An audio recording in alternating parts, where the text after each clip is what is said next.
பேசப்போகும் விடயம் எம்மை சூழ உள்ள பிராணிகள். முளையூட்டிகளுக்கு குட்டி என்று பால் கொடுக்கிறது. பறவைகள் எம்மை சூழ உள்ள பிராணிகளை நாங்கள் பல்வேறுபட்ட வகையில் வகைப்படுத்தியிருக்கிறோம். முளையூட்டி, பறவை, ஊர்வன, பூச்சி, அப்படி சொல்லுங்க. எம்மை சூழ உள்ள பிராணிகளை 6 வகையா பிரிச்சிருக்கிறோம். முளையூட்டிகள், பறவைகள், ஈருலகவாழிகள், ஊர்வன, பூச்சிகள், கடல் நீரில் வாழும் உயிரினங்கள். முளையூட்டிகளுக்கு உதாரணம் ஆடு, மாடு, அணில், குரங்கு, பூனை, நாய். பறவைகளுக்கு உதாரணம் காகம், கிளி, குயில், மரக்கொத்தி, கோழி, கழுகு. ஈருலகவாழிகளுக்கு உதாரணம் தவளை, தேரை, சிரோன், சனமந்தரா. ஊர்வனுக்கு உதாரணம் ஆமை, பல்லி, பாம்பு. பூச்சிகளுக்கு உதாரணம் எறும்பு, தும்பி, கரப்பான், தேனி, கரையான். கடல் நீரில் வாழும் உயிரினங்களுக்கு உதாரணம் நண்டு, இறால், கணவாய், டொல்பின், கடற்குதிரை. உணவினை அடிப்படையாக கொண்டு வகைப்படுத்தலாம். தாவர உண்ணிகள், மாமிச உண்ணிகள், அனைத்து உண்ணிகள். தாவர உண்ணிகளுக்கு உதாரணம் ஆடு, மாடு, யானை, குதிரை, மான், கழுதை, முயல், பன்றி, கிளி, ஒட்டகம், குயில். மாமிச உண்ணிகளுக்கு உதாரணம் சிங்கம், புலி, முதுலை, சிறுத்தை, பல்லி, கரடி, நரி, கழுகு, தவளை, ஓநாய். அனைத்து உண்ணிகளுக்கு உதாரணம் மனிதன், நாய், பூனை, கோழி, காகம், மைனா, குருணி. கால்கள் வகையாக கொண்டு வகைப்படுத்தலாம்.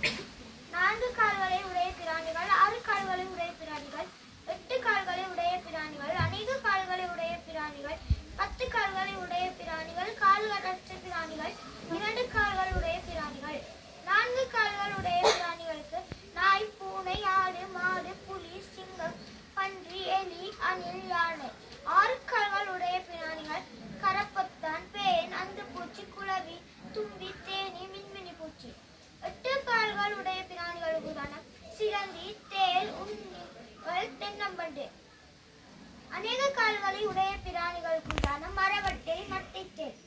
10 கால்கள் உடைய பிராணிகளுக்கு உதாரணம் நண்டு, இறால். 2 கால்கள் உடைய பிராணிகளுக்கு உதாரணம் கிளி, புறா, மைனா, செண்பகம். இவை தேடும் வேளையில் அடிப்படையாக கொண்டு வகைப்படுத்தலாம். பகல் வேளையில் நடமாடும் பிராணிகள், இரவு வேளையில் நடமாடும் பிராணிகள். பகல் வேளையில் நடமாடும் பிராணிகளுக்கு உதாரணம் ஆடு, மாடு, மான், குதிரை, காகம், கிளி, புறா, செண்பகம், புலி, சிங்கம். இரவு வேளையில் நடமாடும் பிராணிகளுக்கு உதாரணம் வௌவால், விண்மினி பூச்சி, ஆந்தை, நுளம்பு, ஆட்காட்டி குருவி, ஆமை, எலி, பூனை, பூரான், கரப்பத்தான், மட்டைத்தேல். கதை. பிராணிகளின் வாழ்விடங்கள். மண்ணின் மேற்பரப்பில் வாழ்பவை, புற்றில் வாழ்பவை, மரப்பொந்துகளில் வாழ்பவை, மரங்களில் கூடு கட்டி வாழ்பவை, கற்கள், இருக்குகளில் வாழ்பவை. மண்ணின் மேற்பரப்பில் வாழ்பவைக்கு உதாரணம் ஆடு, மாடு, கோழி, குதிரை. புற்றில் வாழ்பவைக்கு உதாரணம் பாம்பு, கரையான், எறும்பு, எலி. மரப்பொந்துகளில் வாழ்பவைக்கு உதாரணம் கிளி, மைனா, ஆந்தை. மரங்களில் கூடி கட்டி வாழ்பவை உதாரணம் காகம், பருந்து, அணில், தூங்கணாங்குருவி. கற்கள், இடுக்குகளில் வாழ்பவைக்கு உதாரணம் மட்டைத்தேல், தேல்.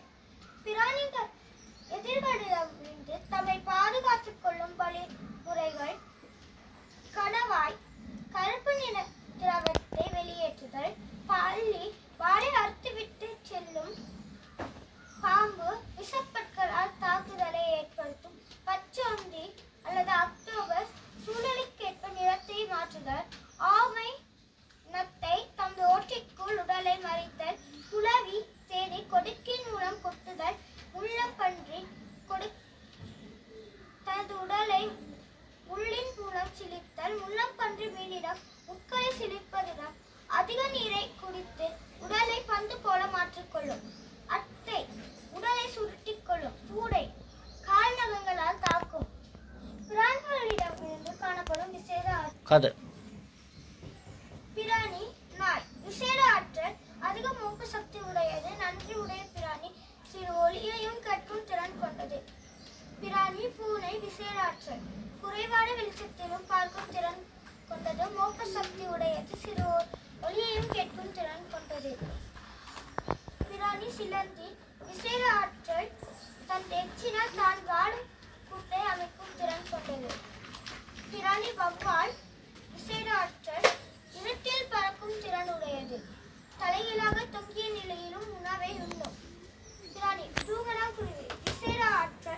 அழகிய கூட்டை அமைக்கும். பிராணி கிளி மைனா விசேடாற்றல் பேச பழக்கும் போது பேசும் திறன் உடையது. பிராணி யானை விசேட ஆற்றல் ஞாபக சக்தி கூடியது, மிக கூடிய பாரத்தை தூக்கக்கூடியது. பிராணி உசுறு விசேட ஆற்றல் விசேட இலைகளில் கூடு கட்டும்.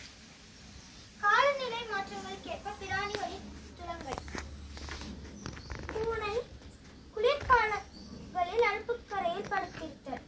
எருமை வெப்ப காலத்தில் நீர்நிலையில் நிற்கும். ஈசல் மழை வரும் முன் புற்றிலிருந்து வெளிவருதல். மழை வரும் முன் தோகை விரித்து ஆடும். தூகனாக்குருவி மழை வரும் முன் தாழ்வாக பறத்தல். பிராணிகளால் சூழலுக்கு கிடைக்கும் நன்மைகள். பிராணி காகம் சூழலுக்கு கிடைக்கும் நன்மை சூழலுக்கேற்ப அழுக்குகளை அகற்றும். பிராணி மண்புழு சூழலுக்கு கிடைக்கும் நன்மை மண்ணை பலப்படுத்தும். பிராணி ஆந்தை சூழலுக்கு கிடைக்கும் நன்மை வயல்களில் தீங்கு செய்யும் விளைவிக்கும் பூச்சிகளை அழித்தல். பிராணி நாய் பாதுகாப்பு வழங்குதல். பிராணி தேனி பூக்களில் மகரந்த சேர்க்கைக்கு உதவுதல். பிராணி வௌவால் மரங்களில் வித்துக்களை தூர இடங்களுக்கு எடுத்துச் செல்லும். வண்டுகள் மகரந்த சேர்க்கைக்கு உதவும். செண்பகம் மயிர்கொட்டிகளை உண்ணுதல். பள்ளி தவளை பூச்சிகளை உண்ணுதல். இலங்கைக்கு உரித்தான பிராணிகள் பறவைகள், பாம்புகள், முளையூட்டிகள் வகைப்படுத்தலாம்.